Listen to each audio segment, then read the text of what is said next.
guest of honor has arrived back at BC's Saturna Island. You got Moby in the back? We do.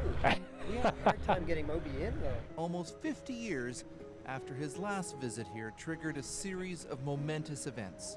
Hey, hi Jim. How are you? This is a symposium of whale lovers, orcaholics they call themselves, people crazy about killer whales, such as organizer Richard Blackburn. Orcas have become an iconic animal in the West Coast, and people love them. Before getting into what's brought everyone to Saturna, consider this. Between 1948 and 1968, Vancouver Island was the epicenter of a thriving Canadian industry in slaughtering whales.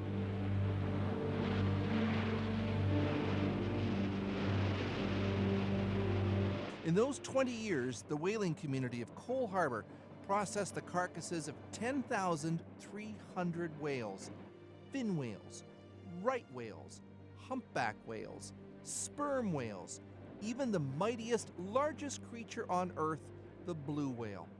All of them hunted down by Canada's whaling fleet, harpooned, and towed back to shore.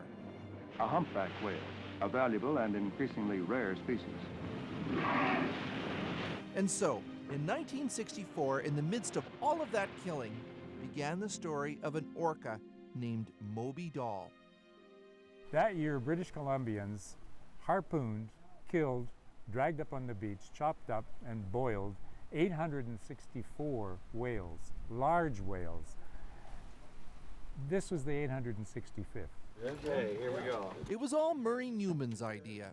Now, just shy of his 90th birthday, in 1964, Newman had just been named the first director of the brand new Vancouver Aquarium, and he wanted a replica of an orca for the entrance to the new building. Thank you for doing this. We were told it was impossible to capture a live one, and that if you wounded it, it would turn and kill you. It would attack you. And so no, our intention was to have a sculptured replica. Indeed, the widely held view of orcas was that they were vicious creatures, despised by fishermen for gobbling up their salmon. The BC government once even set up a machine gun post to shoot at them. The aquarium's plan was to kill an orca, and they picked this kelp-rich spot on Saturna Island's East Point to do the deed. And they come by really close. You're way closer here than you are allowed to be on a boat. Athena George is a Saturna naturalist who knows the story well. She says artist Sam Burrich, the man who was to design the orca sculpture, was also chosen to harpoon the whale, even though he'd never fired a weapon in his life. So this was not a professional team. They practiced, they towed a little raft and shot at a raft, and he mounted this harpoon and then they waited. Finally, they got their opportunity. July 16th, 1964 in the morning, a pod of killer whales came by and they ran down to their harpoon and they shot one. Word spread, and within minutes, East Point was packed with curious onlookers. I heard too that islanders came down here and were saying they were going to shoot at it because the idea was to kill it. Only they didn't kill it. Once the whale was hit and wounded, the harpooners had a change of heart. The mammal was still clearly alive and able to swim, and maybe not in such bad shape. Murray Newman says he made the decision to try to bring the whale back to Vancouver. It just followed along behind the boat. You just towed it? Well, we didn't really tow it, but it just came along at the end of the line, like a dog on a leash.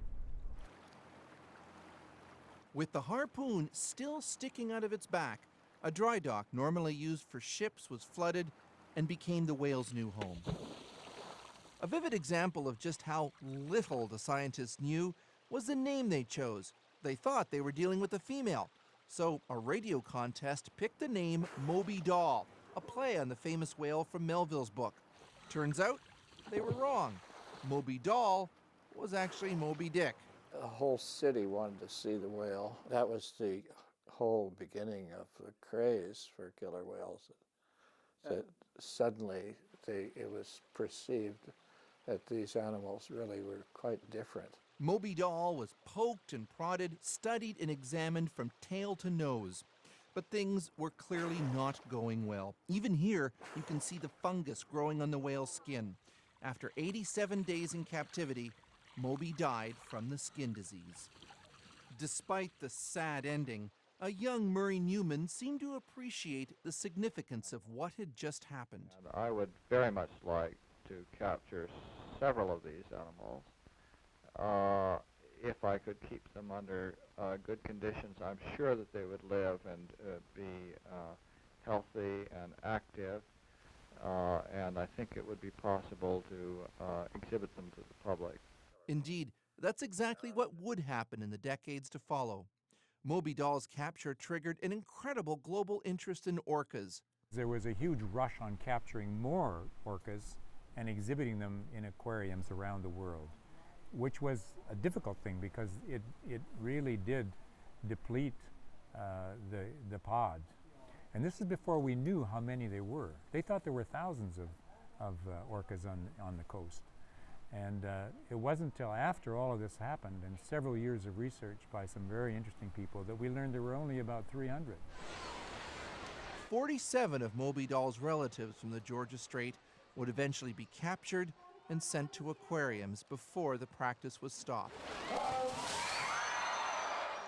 Most of the whales didn't live long.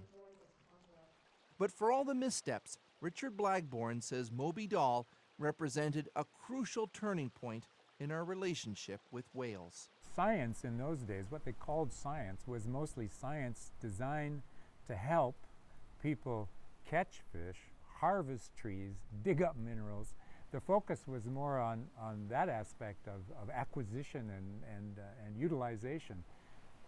To do pure science, just to understand the animals, nobody was doing it. So nobody knew it. They knew how to find them and catch them and kill them, but they really didn't understand much about them. And so, on Saturna Island, 3 generations of scientists came together recently to learn from the mistakes and to figure out the next steps. American researcher Ken Balcom is credited with perhaps understanding the whales of Georgia Strait and Puget Sound better than anyone. He knows them all by name, and after 40 years of following them around, no doubt many of them even know him too. We can tell them apart, we can count them, we can see how many are here. And at that point in our beginning there were 70, and we went up almost to 100, and now we're back down, we're going on the slide. There's not enough food. Orcas eat salmon, big Chinook salmon, and as those populations that swim back to the Fraser River have declined, so have the whales. Get rid of fish farms, start taking down dams, restore river systems, get wild fish populations recovered, get it going. We're losing the top icon animals, and we'll lose us. They truly are every bit as amazing as everybody in this room knows. At the Saturna Symposium, there are weighty issues to consider. All of it watched over from the back of the room by that guest of honor, none other than Moby Doll himself. For almost 50 years, his skull has been a large desk ornament at the Vancouver Aquarium. But from now on, Saturna will be its permanent home. I'm really quite happy that people are much better informed today than they were then. That our actions could have had so much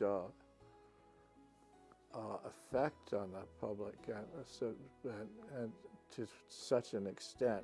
For Murray Newman, it's a fitting tribute for a whale that did so much to change the world's understanding of a misunderstood species.